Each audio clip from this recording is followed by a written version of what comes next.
Энэ ажлын хэсгийн үйл ажиллагаа бол тодорхой байгаа биз. 92 дугаар тогтоол маш тодорхой байгаа. За дугаан гэрээ буюу далдуурхан бүтээн байгуулалтын төлөвлөгөөний асуудлаар бас асуултууд гарч байна.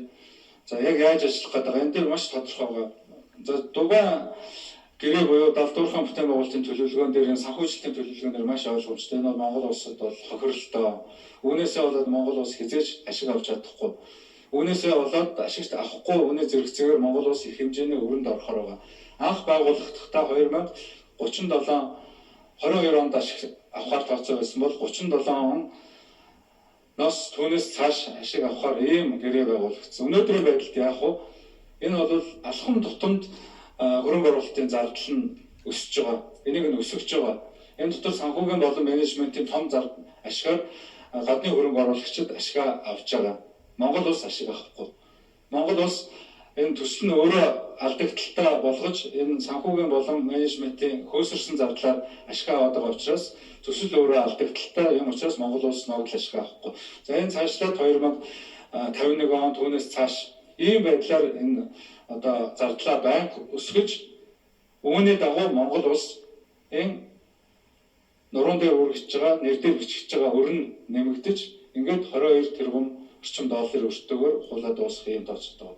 Тийм учраас энийг бид нэр дээрээс нь дугаан гэрээ бол хуульд нийцээгүй гэж үзэж байгаа. Шүүхтэр тодорхой шийдвэр гаргасан мэдж байгаа тийм ээ. Засгийн газраар шийддэг асуудал, шаардлагатай бол хурлаар шийддэг асуудлыг танхимын одоо тэргуун буюу ерөнхий сайд захирамжаараа хариу үсгээ зураад гээд байгуулах хэрэг нөгөө дүүн дээр хэлсэн байгаа. Засгийн газрын тогтоолгүй, хурлын тогтоолгүй.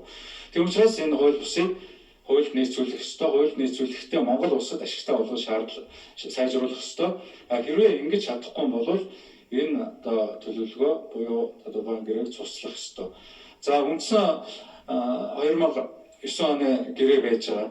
Энэ гэрээ байгуулахдаа 2008 оны 40-р тогтоолын хурлын 2009 оны 57-р тогтоол дээр нийцүүлээгүй гэж үзэж байгаа нь бол тодорхой тийм ээ. Улсын хурал дахин хэлэхэд энэ гэрээг байгуулаагүй. Саяхны хүртэл улсын хурлын чуулган тахим дээр хариуцлагатай тухайн үеийн хуулийн сайдаар ажиллаж байсан мөртөл улсын хурал энэ гэрээг чинь байгуулсан та нар юу яриад байгаа гэдгийг ярьж ирсэн та нар сонсож байгаа. Улсын хурал оюутлогын гэрээг байгуулаагүй. Улсын хурал оюутлогын гэрээ байгуулах зөвшөөрлийг засгийн газарт өгсөн. Ингэж өгөхдөө 40-57 дугаар тогтоолоор нөхцөлийн тогтоож өгсөн. Энэ хүрээнд байгуулаа гэж. Гэтэл энэ хүрээнд нь одоо энэ гэрээг байгуулж чадаагүй учраас энэ гэрээг мөн сайжруулах зайлшгүй шаардлагатай. Энэ бол энэ 92 дугаар тогтоолын 1-р зүйл дээр тодорхой тусцсан байгаа. За тэгээ газрын улсын тусгай хэрэгцээнд авах энэ ашигыг 34%-ийг нь авах уу эсвэл одоо роялти авах уу ямар зарчмаар ашиг хүртэх зарчмаа одоо дахин тогтоох шаардлагатай гэдэг нь мөн одоо энэ үйл ажиллагааны явцад шийдэгдэх ёстой гэж үзэж байгаа. За манай ажлын хэсгийн гишүүд маань хэллээ. Энэ ажлыг хийх бол амаргүй. Одоо бид нар нийтээр ойлгосон. Ойлгоо бол ашиггүй. Ашиггүйгээр барахгүй хохирлтоо. Хэдэн хүн ашигтай ажилдаа орлоготой байгаа нь үнэ. Гэхдээ нийтээр энэ их баялагийг сая ажлын хэсгийн гишүүд ямар хэмжээний баялагийг хэллээ тийм ээ. Ухуулж дуусаад дээр нь 22 тэрбум долларын өртөө ингээд үлдэх нөхцөл яагаад ч байж болохгүй. Тийм учраас энэ бол бидний үүргээ. Улсын хурал дээр бид нар одоо маш олон гишүүд энэний араас бас явж байгаа. Тийм учраас энэ амаргүй олон нийттэйгээ бид нар хамтрахаас аргагүй, хэвлэл мэдээлэлтэй хамтрахаас аргагүй. Ингэжээч нэг зорилгын цаана гарч иж энэ ажлыг одоо улс хоорондоо ашигтай байдлаар шийдвэрлэх боломжтой. Энэ хооронд маш их дарамт чухалт бол ер нь ойлгомжтой. Олон улсын одоо тодорхой байгууллагуудаас маш тодорхой лобби явуулсаар ирсэн. Та бүхэн манаас мэдж байгаа энэ цаашдаа үргэлжлэхийг үгүйсэхгүй. Гэхдээ бид нэр тодорхой хэмжээнд энэ ханшийн савлгаа үүсгэхийг үгүйсэхгүй. Тодорхой хэмжээнд эдийн засаг доголдохыг үгүйсэхгүй.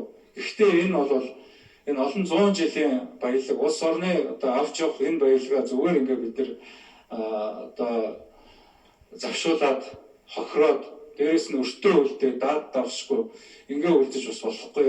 Тийм учраас энэ ажлын цаана энэ ажил ямар хүндрэл бэрхшээлийг даван туулна тэрийг нь давтуулаад цаана нь бид нар олуулаа бодлоготойгоор тооцоо судалгаатайгаар засгийн газартайгаа улсын хурал хамтраад ингээ энэ ажлын цаана гарах ёстой гэж үзэж байна.